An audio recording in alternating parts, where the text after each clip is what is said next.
जासूसी कांड को लेकर संसद में जबरदस्त हंगामा। कांग्रेस सांसद रवनीत बिट्टू ने कागज फाड़कर स्पीकर पर उछाला। विपक्षी पार्टियों ने खेला होबे के नारे लगाए। जासूसी कांड पर विपक्ष का सरकार पर हमला। राहुल बोले जासूसी कांड देशद्रोह जैसा अपराध है। शिवसेना नेता संजय राउत ने कहा विपक्ष एकजुट है। बीजेपी प्रवक्ता संबित पात्रा बोले चर्चा से भाग रहे हैं राहुल गांधी। बंगाल की सीएम ममता बनर्जी ने सोनिया गांधी से की मुलाकात। 2024 में विपक्ष के चेहरे के सवाल पर बोली ममता, हमारे लिए जनता ही चेहरा। विपक्ष को एकजुट करने के लिए सभी से बात। 5 राज्यों में होने वाले चुनाव को लेकर एक्शन में केंद्रीय चुनाव आयोग। 5 राज्यों के चुनाव आयुक्तों के साथ की बैठक। यूपी, पंजाब, उत्तराखंड, मणिपुर और गोवा में अगले साल विधानसभा चुनाव होने वाले हैं। भारत को टीकाकरण के लिए $25 मिलियन की मदद देगा अमेरिका। दिल्ली आए अमेरिका के विदेश मंत्री ने भारत के विदेश मंत्री एस जयशंकर से बातचीत में कहा, अफगानिस्तान में आतंक को पनपने नहीं देंगे। पंजाब के सीएम कैप्टन अमरिंदर सिंह ने पीएम मोदी को लिखी चिट्ठी लिखकर करतारपुर कॉरिडोर खोलने की मांग। पिछले साल मार्च महीने में कोरोना के कारण बंद किया गया था कॉरिडोर। बिहार विधानसभा के बाहर विपक्ष का जोरदार प्रदर्शन। हेलमेट पहनकर सरकार के विरोध में की नारेबाजी। सदन में हुई हाथापाई को लेकर नाराज हैं विपक्षी पार्टियां। छत्तीसगढ़ के मुख्यमंत्री भूपेश बघेल पर लगा अपने परिवार को फायदा पहुंचाने का आरोप। 300 करोड़ के कर्ज में डूबे रिश्तेदार के मेडिकल कॉलेज का बघेल सरकार करने जा रही अधिग्रहण।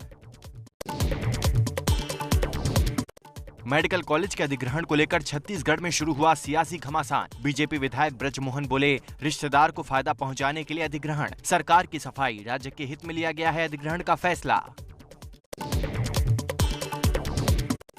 कर्नाटक में बसवराज बोम्मई ने संभाला मुख्यमंत्री पद का कार्यभार। बोले, राज्य का विकास सर्वोपरि, बाढ़ प्रभावित इलाकों का भी करूंगा दौरा। राजस्थान कांग्रेस की अंतरकलह खत्म करने के लिए पार्टी हाईकमान की पहल। विधायकों से लिखित सवालों के जरिए लिया जा रहा है फीडबैक। प्रभारी महासचिव अजय माकन विधायक के साथ मुलाकात कर ले रहे हैं फीडबैक। पीडीपी के स्थापना दिवस पर फिर महबूबा को आई पाकिस्तान की याद। बीजेपी पर निशाना साधते हुए कहा, जब मैं पाकिस्तान से बातचीत की बात करती हूं तो बीजेपी को गुस्सा क्यों आता है। बीजेपी ने 370 को गैर कानूनी तरीके से खत्म किया। जम्मू कश्मीर के सोपोर में आतंकियों की कायराना करतूत। सेना और पुलिस के काफिले को ग्रेनेड से निशाना बनाने की कोशिश। हमले में किसी के हताहत होने की खबर नहीं। आतंकियों की तलाश में सर्च ऑपरेशन जारी। असम मिजोरम सीमा विवाद को लेकर गृह मंत्रालय में अहम बैठक। दोनों राज्यों के डीजीपी बैठक में हुए शामिल। असम मिजोरम सीमा विवाद के बीच बॉर्डर पर की गई है सीआरपीएफ की तैनाती। 165 किलोमीटर के एरिया पर है विवाद। कांग्रेस नेताओं ने किया बीजेपी के विरोध में प्रदर्शन।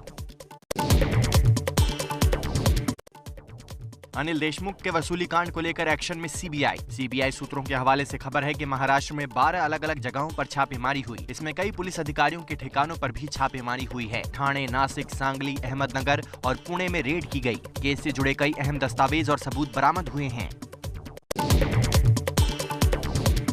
पॉर्न फिल्म के धंधे में फंसे शिल्पा शेट्टी के पति राज कुंद्रा को नहीं मिली जमानत। बॉम्बे हाईकोर्ट ने खारिज की याचिका। मंगलवार को कुंद्रा को 14 दिनों की न्यायिक हिरासत में भेजा गया था।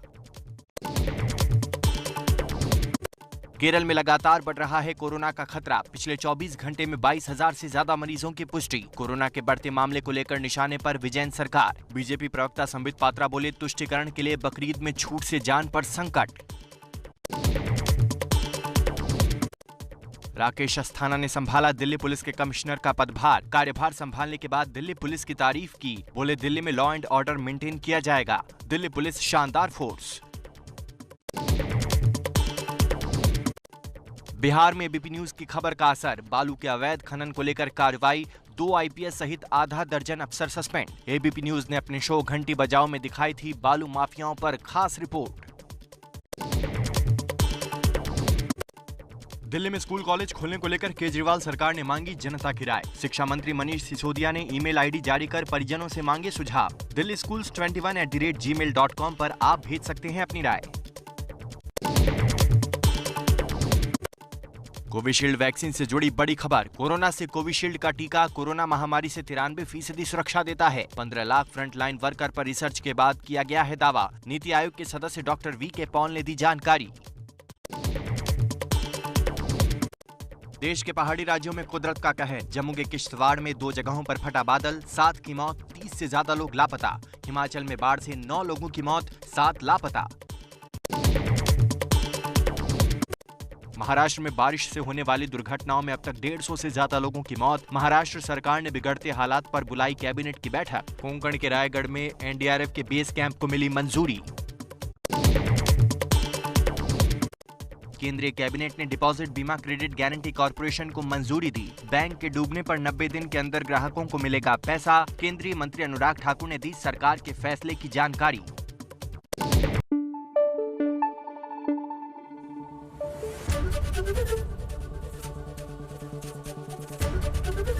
एबीपी न्यूज आपको रखे आगे।